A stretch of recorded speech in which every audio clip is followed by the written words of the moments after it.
সরকারি চাকরিতে কোটা পদ্ধতি নিয়ে সর্বোচ্চ আদালতের রায় না আসা পর্যন্ত সকলকে অপেক্ষা করার আহ্বান জানিয়েছেন প্রধানমন্ত্রী শেখ হাসিনা। তিনি আশা প্রকাশ করেন আদালতের রায় নিয়ে শিক্ষার্থীদের হতাশ হতে হবে না। সন্ধ্যায় জাতির উদ্দেশ্যে দেয়া ভাষণে এসব কথা বলেন তিনি। সরকার হাইকোর্টের রায়ের বিরুদ্ধে সর্বোচ্চ আদালতে আপিল করেছে।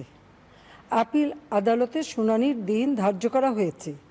আদালত শিক্ষার্থীদের কোনো বক্তব্য থাকলে তা শোনার সুযোগ সৃষ্টি করে দিয়েছে। এই আইনি প্রক্রিয়ার মাধ্যমে সমস্যা সমাধানের সুযোগ রয়েছে।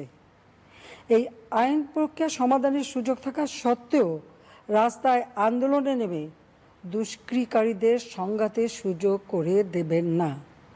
সর্বোচ্চ আদালতের রায় আসা পর্যন্ত ধৈর্য ধরে অপেক্ষা করার জন্য আমি সকলকে বিশেষভাবে অনুরোধ জানাচ্ছি।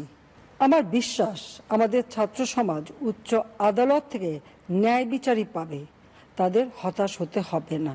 অত্যন্ত পরিতাপের বিষয় হলো কিছু মহল এই আন্দোলনের সুযোগটা নিয়ে অনাকাঙ্ক্ষিত উচ্চাবিলাস চরিতার্থ করার সুযোগ নিয়ে সন্ত্রাসী কর্মকাণ্ডে লিপ্ত হয়।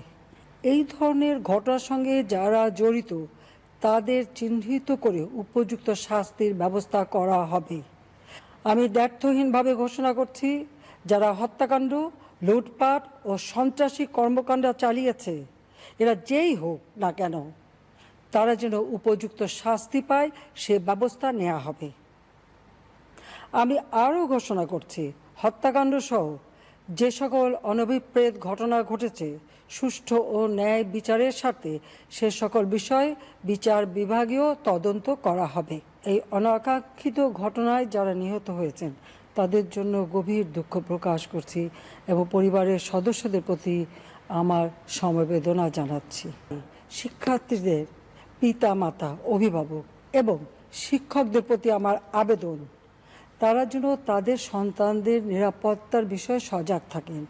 একই সাথে সকল শিক্ষা প্রতিষ্ঠানের ছাত্রছাত্রীদের নিরাপত্তার বিষয়টি বিশেষভাবে নজর রাখেন।